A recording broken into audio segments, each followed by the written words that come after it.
Buenos días, mi nombre es Claudio Santoyo Gámez. El presente video es evidencia digital acerca de la realización de la actividad 11 a lo largo del presente semestre que abarca de septiembre del 2020 a enero del 2021 para la materia de programación básica en el grupo C de la ingeniería mecatrónica. El tema de la actividad 11 fue funciones, procedimientos y declaraciones en la programación de C++.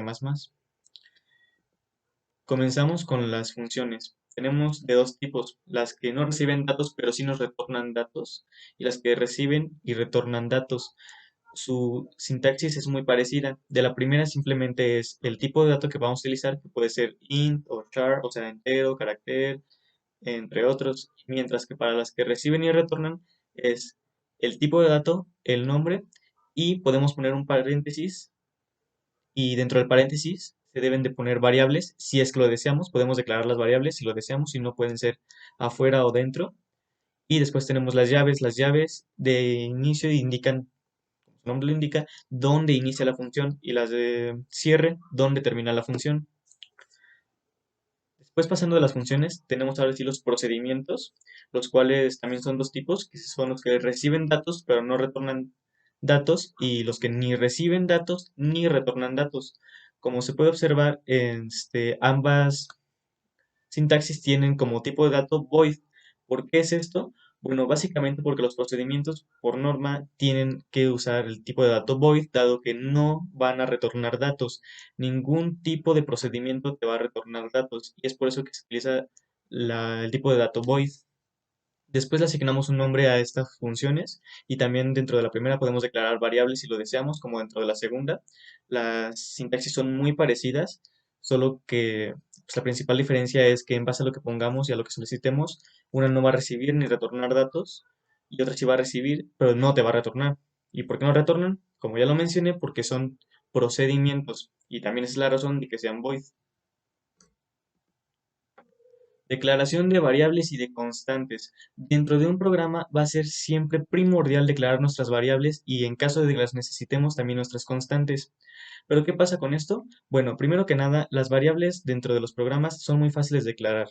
Primero ponemos su tipo de dato, el cual puede ser, como se muestra en la imagen, entero, carácter, flotante, que básicamente son los números o valores reales, y doble. ¿Qué es doble? Bueno, doble básicamente es como float, pero más grande, dado que float tiene un límite de 16 bits, mientras que float tiene ese límite, double ya tiene como límite de 32 hasta 64 bits.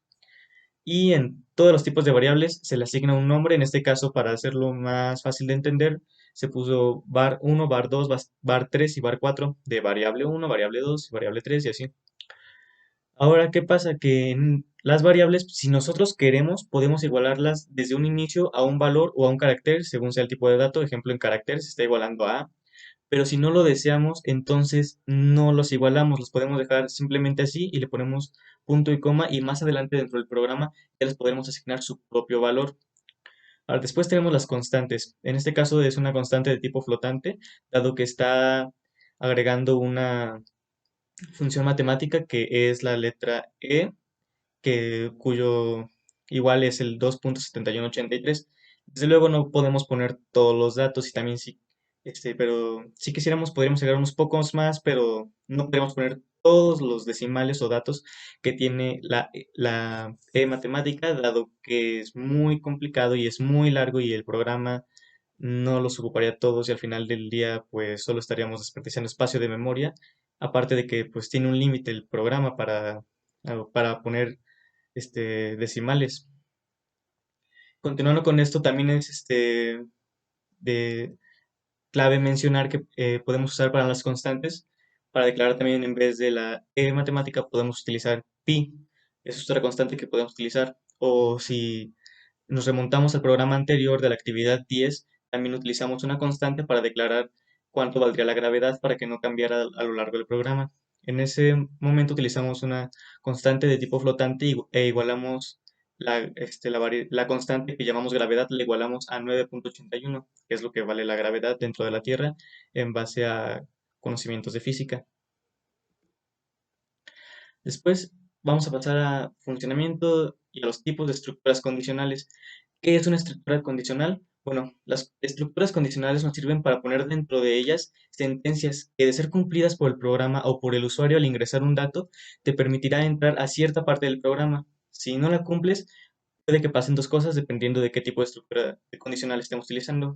O te pasa otra sección de programa, o te pasa otra condición, o te da a un caso, o simplemente se salta esa parte del código si no es que si no cumple la función. Si cumple la función que estamos poniendo dentro de la estructura condicional, entonces va a pasar y va a empezar a ejecutar las sentencias que estamos declarando dentro de la estructura condicional. Ahora vamos a los tipos de estructuras que tenemos. La primera es if. De estas se van a desarrollar otras dos que explicaremos a continuación. If, traduciéndolo al español, es sí, pero no sí de afirmación, sino como pues un sí condicional, como lo explica también el título de la diapositiva.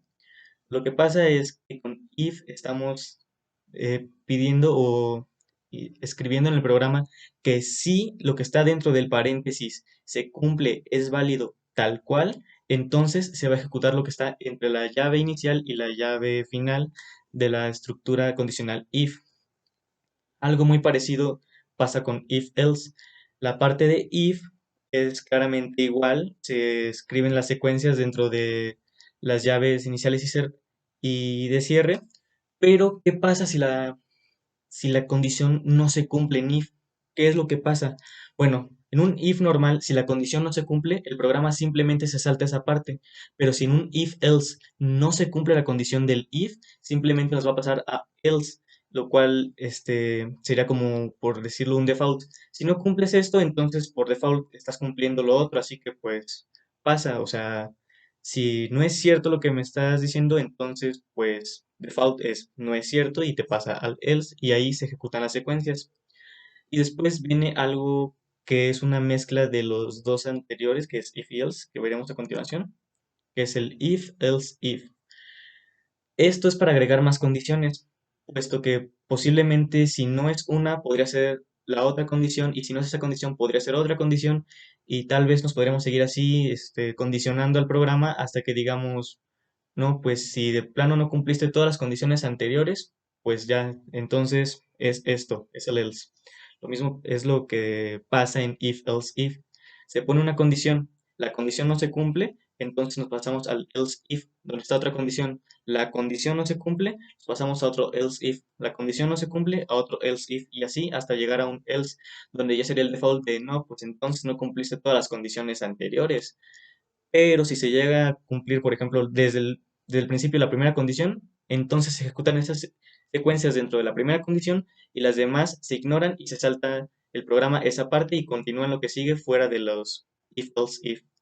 Pero si no se cumple la primera, pero se cumple la segunda, entonces se ejecuta lo de la segunda. Y así nos vamos. Si no se cumple lo de la primera, ni la segunda, ni la tercera, ni la cuarta, pero digamos que sí se cumple en el else if número 10, entonces se van a ejecutar esas. Pero si de plano no se cumple, entonces se van a ejecutar el else. Y si no pusimos un else, entonces pues se va a saltar toda esa parte del programa.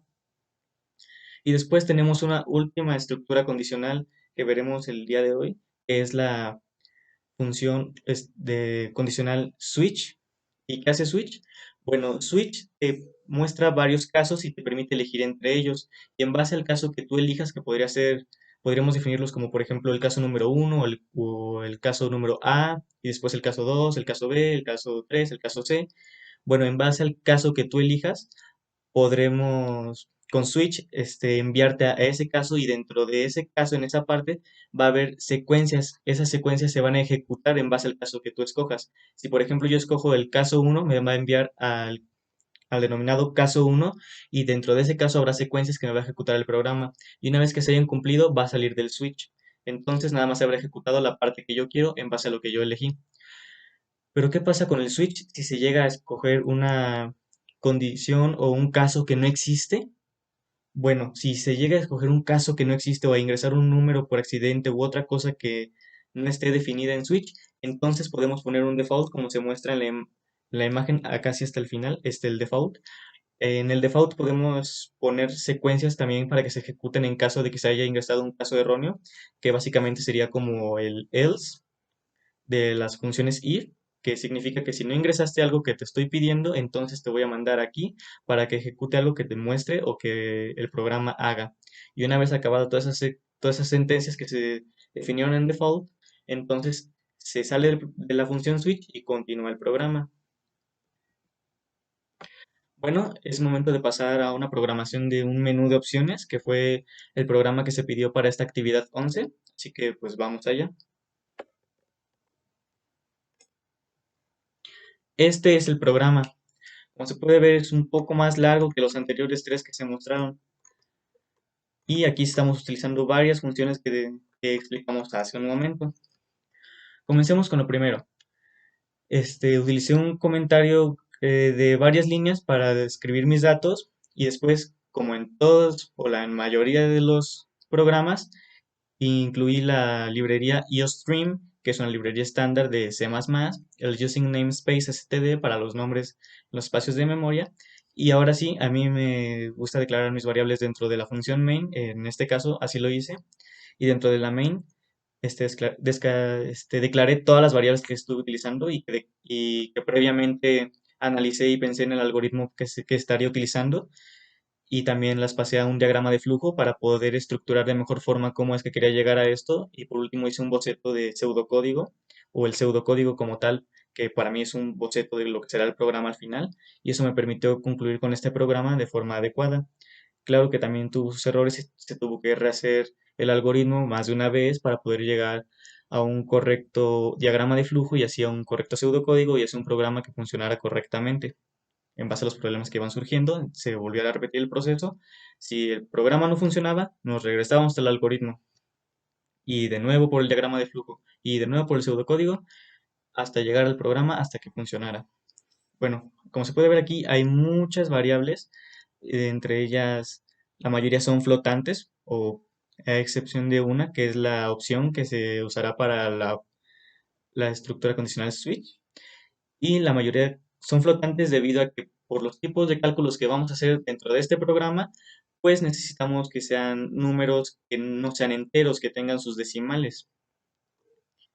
Y también tenemos tres constantes, perdonen, que es para cada problema. Para el primer problema declaré una constante de tipo entero que iba a ser el denominador del triángulo. Le igualé a 2, dado que en las fórmulas de un triángulo a la hora de sacar un área, que es uno de los cálculos que vamos a mostrar, pues se ocupa el número 2.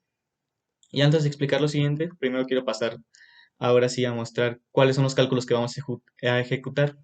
El cálculo número uno era el área de un triángulo rectángulo. El cálculo número 2 era el volumen de un cilindro y el 3 era el promedio de glucosa para un día de 3 tomas.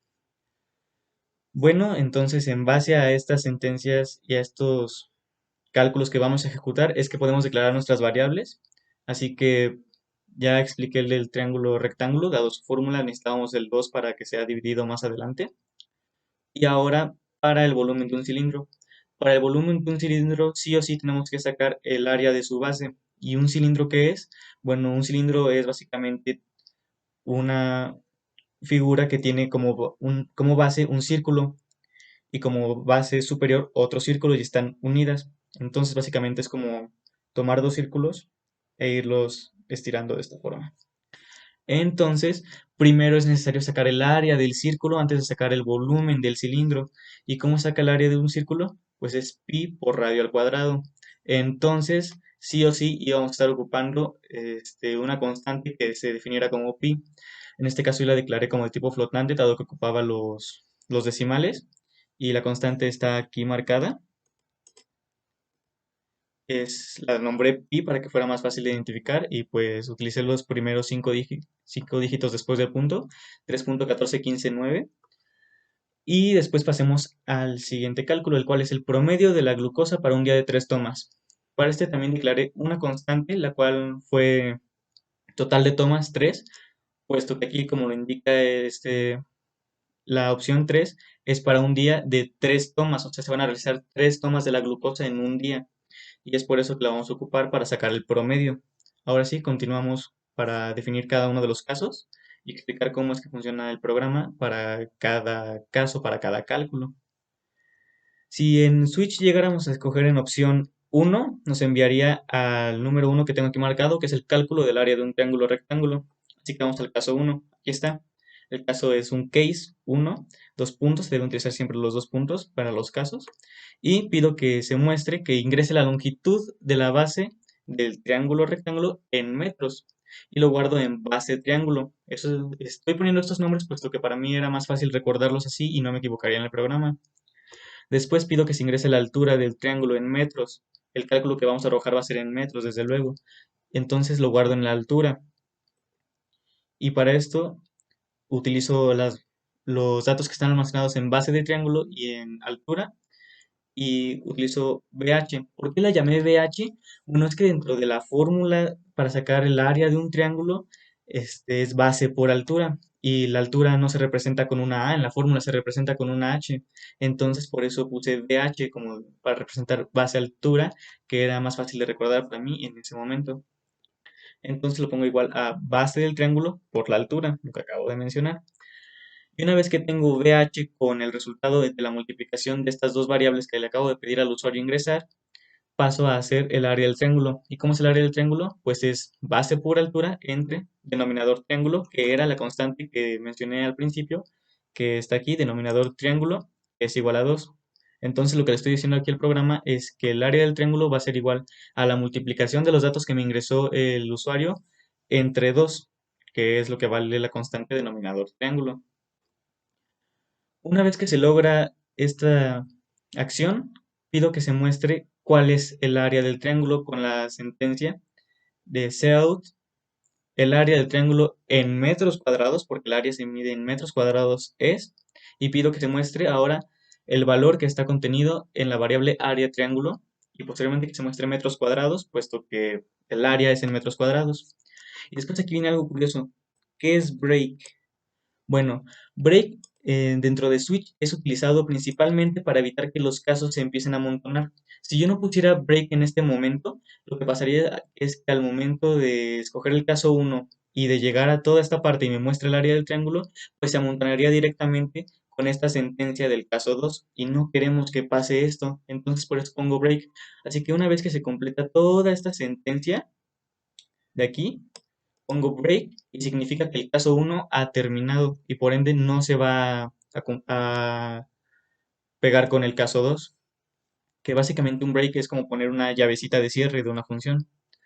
Ahora, si escogiéramos el caso 2 dentro del programa, que era el cálculo del volumen de un cilindro, bueno, le pido al usuario que me ingrese datos principales y básicos para hacer esto, que es ingrese el radio de la base del cilindro en centímetros. En este caso lo vamos a hacer en centímetros y no en metros. Y una vez que ingresa esto, lo guardamos en la variable de radio. Y después le pido que me ingrese la altura del cilindro en centímetros. Y pido que lo guarde en la variable altura. Aquí hay algo curioso. Como se puede observar, aquí está la variable altura y aquí también está la variable altura. Y no cambia para nada. O sea, estoy utilizando la misma altura como variable. ¿Por qué es esto? Bueno, esto es para ahorrar espacio y de hecho lo menciono aquí. De hecho la separé. Es una variable de tipo flotante que llamé altura porque simplemente altura porque la estaré ocupando tanto en el caso uno como en el caso 2. Y de hecho lo pongo aquí entre un comentario de dos líneas.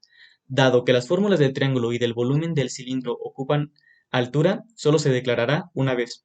Esto es para simplificar el programa y evitarme ponerle la altura equivocada dentro de un caso. Ahora, una vez que ya pedí el radio de la altura para el segundo caso del volumen de un cilindro, comienzo con los procedimientos. Volumen del cilindro. Lo primero que se tiene que hacer es sacar pi por radio al cuadrado.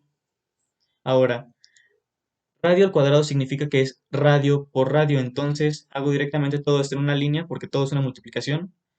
Entonces multiplico pi, que es una constante que ya declaré, por radio, como es multiplicación, en matemáticas no afecta y por ende en el programa tampoco va a afectar porque es una multiplicación y sin importar cómo hiciera la multiplicación, ejecutaría de la misma forma. Entonces pi por radio es como decir pi por radio al cuadrado y eso nos va a dar el área del círculo que es la base del cilindro. Pero ahora, ¿cómo sacamos el volumen? Si ya tenemos el área de la base, entonces solo tenemos que multiplicar el área de la base por la altura. Entonces, Simplemente una vez que se multiplicó pi por radio, pido que se multiplique inmediatamente por altura. Simplemente con la multiplicación de estas tres variables, repitiendo radio dos veces por motivos que ya expliqué, ya tendré el volumen del cilindro en una sola línea de código. Ahora sí, cuando tengo el volumen del cilindro, le pido al programa que me lo muestre. ¿Cómo? Pues de la misma forma que lo hice con el caso uno. Usando un cout, pido que se muestre en pantalla el volumen del cilindro en centímetros cúbicos es centímetros cúbicos, porque bueno, es que el volumen se mide en centímetros cúbicos o en metros cúbicos, en este caso centímetros cúbicos porque es en lo que estamos trabajando. E inmediatamente pido que se muestre la variable que es el volumen del cilindro y cierro con que se muestre nuevamente centímetros cúbicos y pido que se rompa el caso para que no se amontone con el caso 3. Ahora el caso 3 fue un poco más complicado porque en ese tiempo no podría haber pensado en utilizar un ciclo que me habría sido mucho más fácil, pero lo hice de esta forma en su tiempo utilizando simplemente ifs y variables.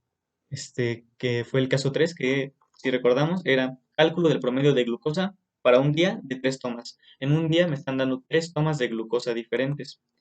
Ahora aquí hay que aclarar algo que también se aclaró en la actividad, lo hizo el profe, y es que las tomas de glucosa no podían ser menores de 87 ni negativas. Negativas, pues por obvias razones no puedes tener una toma negativa de la glucosa, y 87 porque es una constante en la glucosa que no puede estar muy por debajo. Entonces 87 es un número muy bajo. Así que 87 era un límite que no debíamos de cruzar. Y para eso continúo. Pido que se ingrese el resultado de la primera toma de glucosa en miligramos por dl y lo guardo en la toma 1. Regresemos aquí.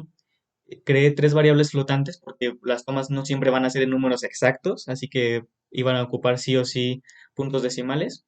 Así que creé para la toma 1, para la toma 2, para la toma 3. Y también creé su constante, que era el total de las tomas, que eran tres tomas. Regresemos al caso 3. Entonces pido la toma 1, la guardo en toma 1. Pido la toma 2, la guardo en toma 2. Pido la toma 3, la guardo en toma 3. Pero ¿qué hago una vez que guardo cada toma? Bueno, antes de seguir pidiendo la siguiente toma, creo un if y dentro de ese if especifico que si la toma es mayor a 87, entonces pasa. Pero ¿qué pasa si la toma 1, la toma 2 o la toma 3 no es mayor a 87? Entonces rápidamente se va a interrumpir el programa y como una de las tomas no es mayor a 87, nos va a llevar a un else que directamente dice el número es muy bajo o negativo, introduzca otro. Y eso nos asegura que no se van a introducir números negativos ni números menores a 87 a la hora de ejecutar la parte del programa que me va a decir cuál es el promedio de la glucosa en un día de tres tomas. Bueno, ahora supongamos que las cantidades que se han ingresado fueron las tres mayores a 87 y no fueron negativas, desde luego. Bueno, se llega a este if, que es el último, donde la tercera toma sí fue mayor a 87. Y lo primero que se hace es suma de tomas. Suma de tomas es otra variable que yo creé, que también es flotante. Y aquí la estoy igualando a la suma de la toma 1 más la toma 2 más la toma 3. ¿Por qué puse las tres tomas de golpe? Bueno, porque al igual que en las matemáticas, que las multiplicaciones como las sumas, no se afecta cómo estén posicionadas. Así que las puedo sumar si hubiera querido toma 2 más toma 3 más toma 1, en el orden que yo quisiera. Y una vez que tengo la variable suma de tomas, paso a sacar el promedio. ¿Cómo se saca el promedio? Bueno, sumamos las tres medidas y las dividimos entre la cantidad de medidas que estamos tomando, que son tres. Por eso es que declaré la constante, perdone, como constante int, porque es entera, que son tres tomas exactas. Int, total de tomas, igual a 3. Por eso lo declaré en 3, porque solo tomé tres tomas. Bueno, prosigo. Tomamos suma de tomas, ya con la suma total de las tres tomas que se ingresaron, mayores a 87 y no negativas, y la divido entre el total de tomas, que es 3. Y el resultado de la suma de tomas entre el total de tomas lo guardo en promedio. E inmediatamente pido que se muestre con un cout el promedio de las tomas registradas hoy es de, pido que se muestre el promedio y pido que se muestre este, las, la unidad de medida con la que está usando la glucosa. Y con eso termina. Aquí se ve. Esta llavecita es la del cierre del último if, lo cual indica que con esto se ha concluido correctamente el ingreso y el cálculo del promedio de tomas y no se han ingresado datos equivocados. Y el último caso es el 4 que es break, que se utiliza para simplemente salir. En ese momento no se había especificado cómo se quería que se saliera del programa. O sea, simplemente era, no, pues nada más presionas un botón y te sales del programa. Pero más adelante veremos otras formas de salir del programa o de preguntarle al usuario si quiere realmente salir o no del programa. Pero primero que nada, antes de concluir con esta actividad, vamos a ejecutar y aprobar.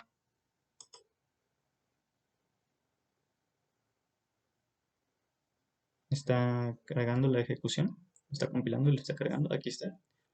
Como se puede ver, se muestra el menú de opciones y en este caso vamos a comenzar en orden, o sí, en orden. Primero el cálculo del área de un triángulo. Bueno, presionamos la opción 1 y le damos a Enter. Ingrese la longitud de la base en metros. Bueno, la base mide, digamos que mide 5 metros. Ahora ingrese la altura del triángulo en metros. Para la altura yo quiero que mida 6 metros. Entonces, le damos Enter. El área del triángulo en metros cuadrados es 15 metros cuadrados. Está funcionando el programa de forma correcta, puesto que me está multiplicando 5 por 6, que es 30, y lo está dividiendo entre 2, que como lo explica la fórmula, entonces 30 entre 2 es 15. Por ende, el área del triángulo rectángulo sí son 15 metros cuadrados. Ahora pasemos al caso 2. ¿Por qué estoy ejecutando y ejecutando de nuevo el programa? Bueno, es que para este programa no se había definido cómo se quería que funcionara realmente el programa. Más adelante en otras actividades sí se define y entonces no es necesario estar ejecutando a cada rato, lo cual vuelve el programa y el menú de opciones más cómodo de trabajar. Así que ahora elijamos la opción 2, que es cálculo del volumen de un cilindro. Bueno, nos pide ingresa el radio de la base del cilindro, esta vez en centímetros. Entonces digamos que el radio mide unos 15 centímetros y la altura del cilindro digamos que son unos 20 centímetros. Y aquí nos muestra un número muy grande, pero es porque es un volumen. Desde luego los volúmenes siempre son números grandes. El volumen del cilindro en centímetros cúbicos es de 14.137,2 centímetros cúbicos. Entonces está funcionando correctamente. Ahora vamos al caso 3. Aquí vamos a probar varias veces el caso 3 para explicar qué pasa si se ingresa una toma indebida. Ingrese el resultado de la primera toma, entonces vamos a ingresar, digamos, 85. O sea, vamos a ingresar un dato erróneo que nosotros sabemos que es erróneo, pero es para comprobar que esté funcionando el programa correctamente. El número es muy bajo o negativo, introduzca otro. Bueno, entonces vamos a ejecutar de nuevo el 3. Y ahora sí vamos a ingresar, digamos, 88. Es más que 87, ¿no? Está en el límite, pero es más que 87. Ingrese el resultado de la segunda toma. Está funcionando correctamente, pero ahora vamos a ingresar el otro dato erróneo. Digamos 56, muy por debajo. No me pasa la tercera toma, me dice que el número es muy bajo o es negativo, que introduzca otro. Pero ahora sí vamos a elegir y vamos a ingresar 90, 95 y vamos a ingresar otro dato erróneo solo para comprobar que esté funcionando correctamente. Perfecto, no me está dando el resultado. ¿Por qué no? Porque la toma número 3 es muy baja, es menor a 87. El programa está funcionando correctamente. El número es muy bajo o negativo, introduzca otro. Muy bien, ahora sí vamos a comprobar su correcto funcionamiento. Vamos a ingresar, digamos, 90, vamos a ingresar una que sea 105, son datos al azar, pero mientras estén arriba de 87 estaría bien. Y otra vamos a ponerle 98. Entonces, antes de ejecutar, vamos a ver que nos debería dar el promedio de estas tres tomas, que es el promedio de las tomas registradas hoy, es 97.6667. Aquí redondeó, lo cual está perfecto. El programa está funcionando correctamente en los tres casos. Y probemos con el cuarto caso que es salir. Bueno, simplemente nos va a terminar el programa directamente. Funciona correctamente. Con esto terminamos la actividad número 11 y espero haberme explicado correctamente en cómo realicé este programa.